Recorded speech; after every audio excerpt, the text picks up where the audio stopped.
నమస్తే. ప్రస్తుతం మహబూబ్ నగర్ జిల్లా కేంద్రంలో రెడ్డి వర్సెస్ బీసీ వర్గంగా ఈరోజు అంటే రాజకీయ వ్యాఖ్యలు కొనసాగుతున్నాయి చూస్తున్నాము. ఈరోజు అంటే గతంలో ఏదైతే మాజీ మంత్రి శ్రీనివాస్ గౌడ్ ఏదైతే ట్యాంక్ బండ్ పైన పోయినప్పుడు తన ఆవేదన, అదేవిధంగా తన కన్నీటి పర్వం అయినప్పుడు తనకు ఉన్న ఆవేదనలను తన కన్నీటి ద్వారా తెలపడం జరిగింది. దానికి ఈరోజు స్థానిక శాసనసభ్యులు ఎవరైతే ఉన్నారో ఒగలు ఏడుపులు అనే ఒక వర్డ్ వాడడం జరిగింది. అది ఎంతవరకు కరెక్ట్? ఎందుకంటే ఎన్నికలు వస్తుంటాయి పోతుంటాయి, ఎన్నికల ముందే రాజకీయ ప్రకంపనలు ఈ విధంగా చేయడం ఎంతవరకు సంబంధం ఏమనుకుంటున్నారు? ఇప్పుడు షాషాపూర్ నుంచి వస్తున్నా, ఒక మంచి 4.5 కిలోమీటర్ల వాకింగ్ ట్రాక్, ఒక మంచి అమ్యూజ్మెంట్ పార్కు, శిల్పారామం పక్కనే బోటింగ్స్కు అట్లా అన్ని పెద్ద ప్రాజెక్ట్ అది. అంటే అంతా టౌన్ అంతా ఆరోగ్యంగా ఉండాలని చెప్పి సెంటర్లో చేసినటువంటి ప్రాజెక్ట్. మొత్తం మురికి నీళ్ళు ఉండేవి అన్నీ కూడా. ఆ నీళ్ళు కూడా చెరువును మొత్తం కూడా కృష్ణా వాటర్ నింపాలని చెప్పి ప్రాజెక్ట్ అది. కృష్ణా వాటర్ ఉదండాపురం దేవాలయం అంత పెద్ద డ్రీమ్ ప్రాజెక్టు, ఊరికి అంత ఆరోగ్యంగా ఉండేటువంటిది వీళ్ళు అంత ఆపేసారు కదా, ఇట్లా అయిపోయింది కదా అని చెప్పి ఒకసారి ఊహించుకొని బాధ అనిపిస్తుంది. దానికి వాళ్ళు ఏం చెప్పాలి? కంప్లీట్ చేస్తాం, బాధపడేది ఏముంది, కంప్లీట్ చేస్తామని చెప్పాలి అంతే. దానికి ఓగోలు అంటే వాడు మా అర్థం పర్థం ఉందా? ప్రతిపక్ష నాయకులు మేము ఆగిపోయిన పనులు చేయమంటే సమాధానం చెప్పకుండా పిచ్చి మాటలు మాట్లాడాడు. అందుకే నేను పర్సనల్గా నేను కూడా మాట్లాడినా. నువ్వు హాస్పిటల్ ఓపెన్ చేయమంటే సెంటర్లో బస్ స్టాండ్ ముందు హాస్పిటల్ ఊరిపేట కట్టాలంటావు, తప్పు కట్టిండంటావు. అంటే ఊరిపేట కట్టి సావాలని.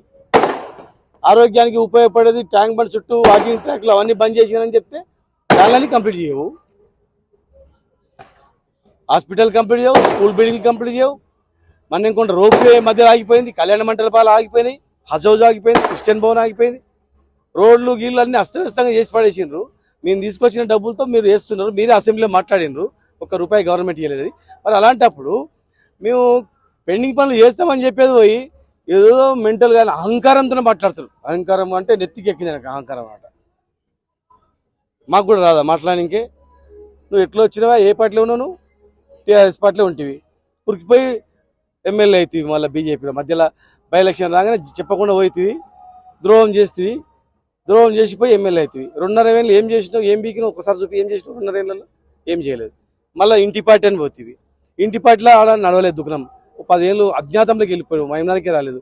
మళ్ళీ నెక్స్ట్ బీజేపీలోకి వచ్చినావు, ఆడ బీజేపీలో కుంపటి పెట్టినావు.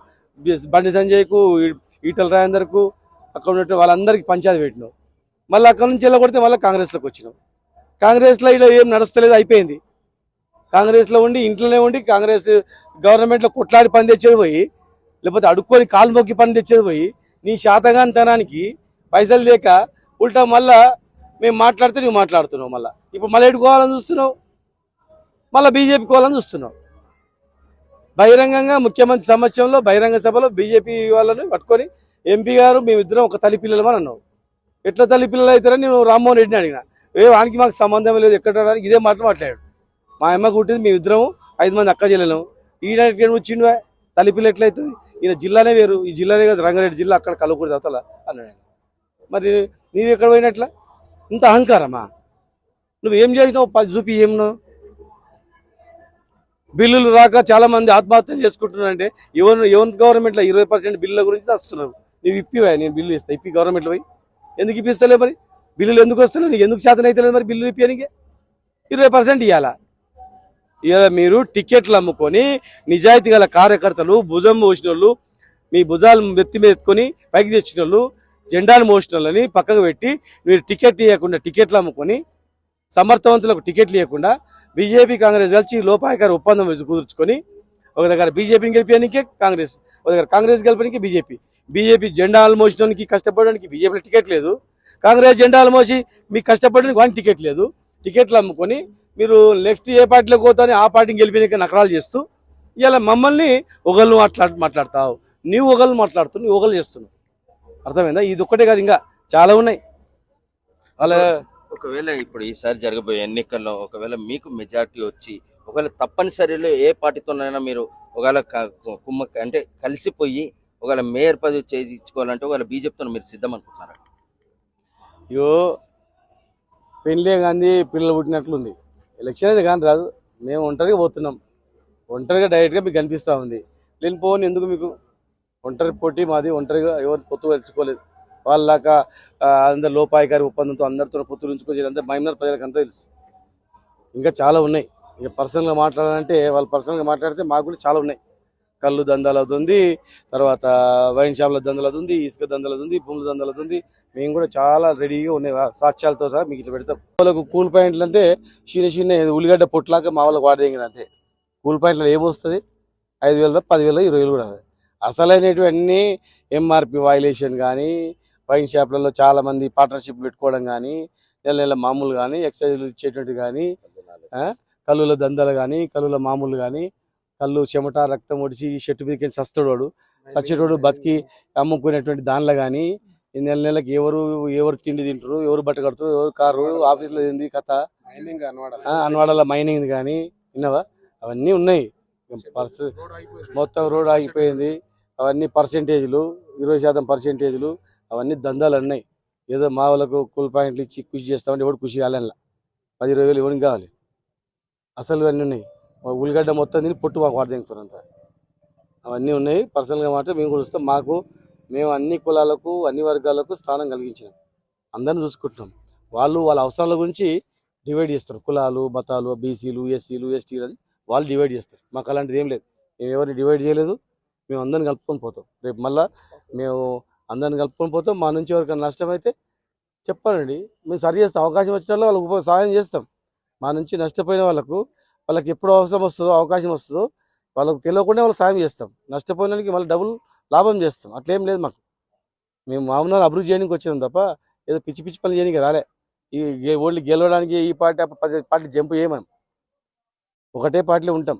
రేపు బీజేపీకి ఓనని చెప్పి ఎల్లమ్మ గుడి కాడ వచ్చి ప్రమాణం చేయమని నెక్స్ట్ మళ్ళీ బీజేపీకి ఓను. కళ్ళు పైసలు ₹1 రాలేదు. నా పెట్రోల్ కూడా లేదు. దానికి నా తిండి దాన్ని తింటలేను. ₹1 ముట్టుకోలేదు. గౌన్లు చెమట ఒడిచి రక్తం ఒడిచి సంపాదించిన పైసలు నా శరీరంలో 5 పైసలు కూడా తినలేదని చెప్పను. మా పైసలు తిని మమ్మల్ని పోగలంటారా? ఆ పెట్రోల్ ఎక్కడిది? ఆ బండికి నడిచేది ఎక్కడిది? క్యాంప్ ఆఫీస్లో తినే తిండి ఎక్కడిది? కట్టే బట్ట ఎక్కడిది? ఇంట్లోది ఎక్కడిది? లక్షలు మరి ఎక్కడి నుంచి వస్తున్నవి? మా పైసలు తిని మా వాళ్ళు కష్టపడ్డ పైసలు మా వాళ్ళకి దక్కకుండా వాళ్ళని బెదిరించి వాళ్ళతో నెల నెల మామూలు చేసుకుంటా మా పైసలతో తిని మా పైసలతో బతుకుంటా మమ్మల్ని మాట్లాడతారా? మా వాళ్ళు మాట్లాడిన మాటలు ఉన్నాయి. చిట్టీలు రాసిన లెక్కలు ఉన్నాయి. కిరాణా షాప్లో బిల్లులు రాసిన లెక్కలు ఉన్నాయి. సౌదా కట్టిన బిల్లులు ఉన్నాయి. ఎంత రోజు గిరాకీ అవుతుంది, ఎంత నెలకు వస్తుంది, ఎక్కడ లాభాలు ఎవరికి వస్తుంది అవి కూడా ఉన్నాయి అన్నీ. ఈ జిల్లాలో ఇంకా 3 ఉన్నారు. మా కష్టాన్ని వాళ్ళు ఉపయోగించుకుంటారు. సెంటిమెంట్తో మా వాళ్ళని ఇది చేస్తున్నారు. నేను ఉట్టే పోయి తిరిగి వస్తే పోగలంటరా? అంత అహంకారమా బిడ్డ? నీకు అంత అహంకారమా? నాది ఒకటే పార్టీ నేను చెప్తాను. నీది ఏ పార్టీలు ఉంటావు? నేను ఎల్లమ్మ గుళ్ళో ఉండి చెప్తా కేసీఆర్ ఎంబడే నాది అని. నేను ఒక నిజాయితీ నీతి ఒక కమిట్మెంట్ నాది. నా ఊరిని డెవలప్ చేయాలి నాకు తపన. సూపర్ స్పెషాలిటీ హాస్పిటల్ ఎక్కడ ఉందా? ఒక హాస్పిటల్ ఉంది జిల్లాలో. 2 హాస్పిటల్ ఎట్లొస్తుంది? 1000 కోట్లది ఎట్లొస్తుందా? దాన్ని బస్ స్టాండ్లో వద్దు బయట కట్టమంటావా? ఇంత అహంకారం నీకు? బస్ దిగగానే నా జాతి బతకాలి నేను అనుకుంటే బస్ దిగి ఆటోలో పోయి సావంతి అని చెప్తావా? ఏం మెసేజ్ ఇస్తాను?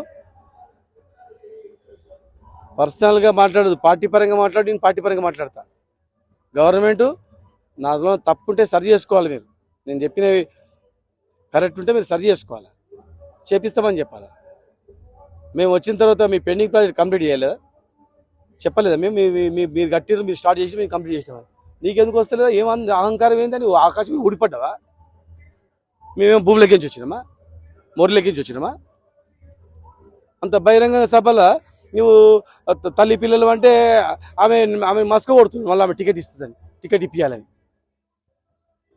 ఓట్లేసి నేను ఆ స్థానంకి ఇచ్చిన తల్లి పిల్లలా?